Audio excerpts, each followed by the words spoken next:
Salut à tous, on se retrouve aujourd'hui pour parler du Paris Saint-Germain ce vendredi 29 septembre et on commence tout d'abord avec le programme du PSG pour cette journée aujourd'hui et aussi pour la fin de semaine. Donc tout d'abord aujourd'hui 29 septembre, donc entraînement, il y a eu ce matin à 11h avec les 15 premières minutes de l'entraînement ouverte aux médias. À 13h, il y a eu la conférence de presse de Luis Enrique. On reviendra sur tout ce qu'a pu dire Luis Enrique avant d'affronter l'équipe de Clermont demain où on fera l'avant-match. N'oubliez pas qu'il y a entraînement dimanche, au lendemain du match contre Clermont, entraînement au campus PSG 11h30 dimanche matin pour préparer après le déplacement du côté de Newcastle. Ça sera pour mercredi prochain. Donc voilà, vous avez le programme là, c'est un gros programme pour le Paris Saint-Germain pour les futurs jours. Et concernant l'entraînement du jour, donc des nouvelles de nos Parisiens, quelques photos. De temps en temps, je vous les montre. Les photos de l'entraînement au campus PSG sous le beau soleil actuellement qu'il y a partout en France. On peut voir Fabien Ruiz, on peut voir aussi Achraf Hakimi, Gianluigi Donnarumma, le jeune Warren Zaïre-Emery, ou même une photo, bourrée de talent les gars, avec Kolo Muani, Bradley Barcola ou même Gonzalo Ramos. Et concernant Kylian Mbappé, ça on peut dire c'est une très bonne nouvelle. Donc Mbappé poursuit son travail progressif de récupération, il effectue une séance d'entraînement individuel sur le terrain. Donc que ce soit hier ou même aujourd'hui, il était bien présent aujourd'hui la veille de ce match contre Clermont à l'entraînement. Donc ça c'est une bonne nouvelle parce qu'on sait qu'il était sorti sur blessure contre l'équipe de Marseille un dimanche dernier.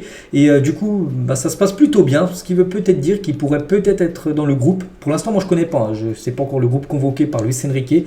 Mais il y a des chances peut-être qu'il soit dedans parce que s'il s'entraîne normalement, c'est qu'il peut tenir sa place. Et surtout que le point médical, avant ce Clermont PSG, toujours il y a le point médical du PSG. Et il n'est pas dedans. On peut voir voilà, par exemple Nuno Mendes se repérer aujourd'hui, aujourd'hui et vendredi, en Finlande de disque au jambier droit. Ça on a déjà parlé depuis quelques jours. Keylor Navas présente une douleur lombaire et effectuera des exercices en salle en ce jour. Marco Asensio poursuit son protocole de soins. On sait aussi qu'il est forfait.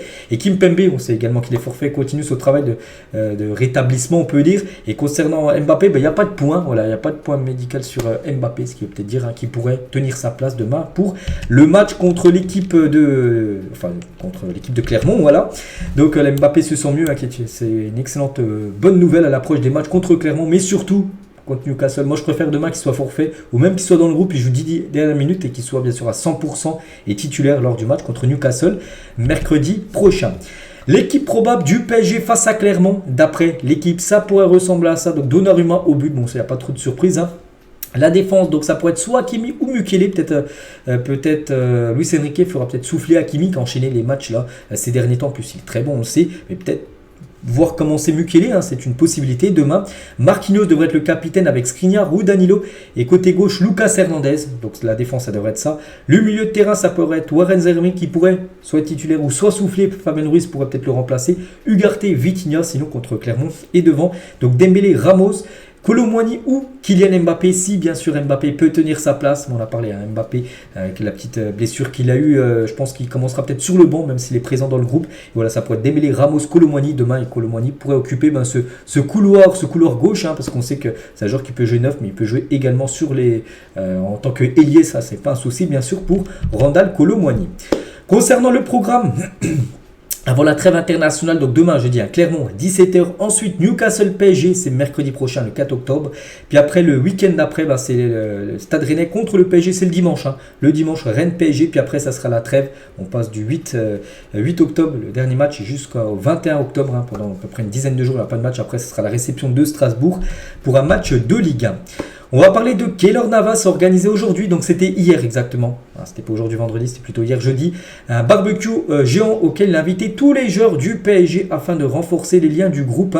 L'ensemble de l'effectif était présent, tout le monde a répondu présent à ce barbecue géant organisé par Keylor Navas sous le beau soleil du côté de Paris. Donc tout le monde était là, voilà. Même si Keylor Navas, les gars, il joue pas parce qu'on sait que c'est Donnarumma souvent le titulaire tout le temps. Donc lui, il a seulement ce rôle de doublure, rôle de numéro 2, pas de souci, vraiment, il n'est pas en conflit.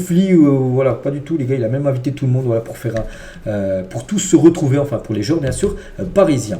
Une issue est en train d'être travaillée pour trouver une solution à Hugo Ekitike lors du prochain mercato en janvier. C'est vrai qu'Hugo Ekitike, c'est compliqué pour lui d'avoir du temps de jeu, donc ça sent le départ, que ça soit un prêt ou un transfert sec lors du mercato hivernal. On va parler de Jocelyn Prêcheur, prend la relève de son père en tant qu'entraîneur de la section féminine du PSG. Donc Sukkal Maillot Blanc, c'était l'entraîneur actuel du PSG féminin. il vient de démissionner en gros. Et du coup, c'est son fils tout simplement, avec le maillot orange là, qui devient le nouveau coach de la section féminine du Paris Saint-Germain. Le PSG doit-il se positionner sur latéral gauche durant le mercato d'hiver pour pallier la blessure de Nuno Mendes? C'est une question qu'on peut se poser, les gars, avec la longue blessure en cours de Nuno Mendes. Est-ce que le PSG doit recruter un défenseur gauche l'été, même pas l'été prochain, plutôt l'hiver prochain, vu qu'il y a le mercato comme hivernal avant celui estival. Donc moi je pense que non pour l'instant, parce que tu as Lucas Hernandez qui peut dépanner, comment dire, défenseur gauche, et aussi Kurzawa, à la limite, voilà, Kurzawa peut jouer. Donc pour moi, voilà, c'est pas non plus une priorité de recruter un défenseur gauche, plutôt un milieu de terrain. Je pense que voilà, le PSG devrait plutôt recruter un numéro 6.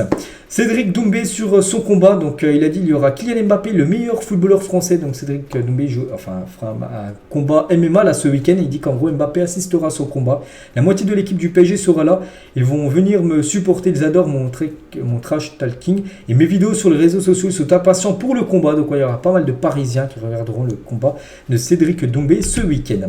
Achraf Hakimi confie qu'il est heureux de jouer sous la direction de Luis Enrique, surtout que ce dernier le fait jouer à un poste où il possède une véritable liberté, parce qu'on sait qu'il déjà défensivement c'est costaud et aussi offensivement il apporte beaucoup. Regardez la preuve, il a marqué quand même pas mal de buts ces derniers matchs. Donc le Marocain s'affirme de plus en plus comme un cadre de l'effectif parisien, c'est vrai. On peut le dire, c'est un cadre maintenant de l'équipe. Achraf Hakimi, et il ressemble beaucoup au joueur qu'il peut être avec l'équipe nationale marocaine et à celui que nous avons vu à l'époque à Dortmund, à l'Inter Milan, avec ce que demande tout simplement Luis Enrique par rapport à Achraf Hakimi. Des nouvelles de Xavi Simons sur une prolongation à Leipzig, on n'espère pas, n'oubliez pas qu'il est prêté par le PSG à Leipzig jusqu'à la fin de saison sans option d'achat. Il a dit, parce qu'il a été interviewé par son club de Leipzig, je me sens déjà chez moi, j'apprécie mon séjour ici et j'aime jouer pour Leipzig, je veux laisser ma marque dans le club. On ne peut rien prédire dans le football, personne ne sait ce qui va se passer dans quelques mois. Donc il dit, c'est pas. C'est vrai qu'il sait pas. Normalement, son contrat doit revenir au PSG vu qu'il n'y a pas d'option d'achat, mais il dit que si lui vraiment souhaite rester là-bas et si le PSG se met d'accord avec Leipzig, bien sûr, il sera vendu. Mais voilà, mieux ce serait, surtout du côté du PSG, parce qu'on voit le talent du joueur et surtout qu'il est jeune, tout ça. Je pense qu'il peut être vraiment important pour les années futures. Pour l'équipe parisienne, et toujours avec Xavi Simons, lors de cette interview, il a été aussi questionné par rapport à sa relation qu'il avait avec Neymar. Il a dit, il me connaissait déjà depuis Barcelone et était comme un père pour moi. Je lui en serai éternellement reconnaissant. C'était un grand rêve de jouer avec mon idole, il est toujours une personne importante pour moi. Ce n'est pas facile d'entrer dans une grande équipe en tant que jeune joueur avec ses idoles et ses grandes stars. Neymar a assumé ce rôle de père, je lui en serai toujours reconnaissant. Donc voilà ce qu'a pu dire Xavi Simons par rapport à Neymar qu'il a côtoyé à Barcelone, mais aussi bien sûr au Paris Saint-Germain. Le classement des meilleurs buteurs dénommés au Ballon d'Or lors de la saison 2022-2023. On peut voir là par exemple 5 joueurs. Mbappé, bien sûr, l'attaquant parisien. N'oubliez pas que sur la saison dernière, il a disputé 58 matchs, club plus sélection, pour 54 buts pour Kylian Mbappé. C'est fou quand même les stats de l'attaquant français. Et on finit les gars cet épisode aujourd'hui avec des edits que je faisais, parce que pour ceux qui me suivent, vous savez que je fais des vidéos depuis quand même pas mal d'années. Et par exemple, le 12 août 2017, voilà, c'était une question de fin que je posais lors de mon edit 269. Donc vous imaginez Neymar soulever un ballon d'or avec le maillot du PSG. Donc on peut répondre à cette question les gars 6 ans après. Donc non, il n'a rien remporté en termes de ballon d'or tout simplement. Neymar du côté de Paris, il y avait ça aussi.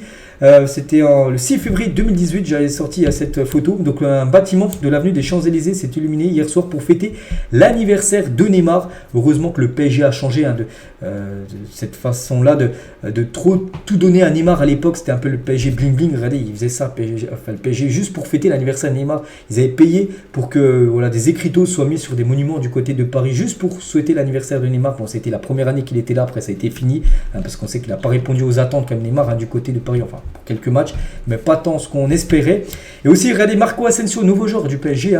En 2017, il disait, c'était le 19 août 2017, de combien le PSG devrait payer pour vous faire quitter le Real Madrid. C'est quelqu'un qui lui posait une question, il a dit merci, mais non. Voilà, en 2017, pour lui, c'était non. Il ne voulait pas venir du côté, c'était même pas jouable pour lui de venir un jour du côté du PSG. Et on sait que 6 ans après, il est venu du côté du PSG, même gratuitement. Marco Asensio. Donc voilà les gars, ce qu'il y a à dire aujourd'hui. J'espère que ça vous a plu. On se retrouve demain, et bien sûr demain, la vidéo sortira un peu plus tôt vu qu'on fera l'avant-match de ce Clermont Paris Saint-Germain. Je vous souhaite un bon vendredi et à demain.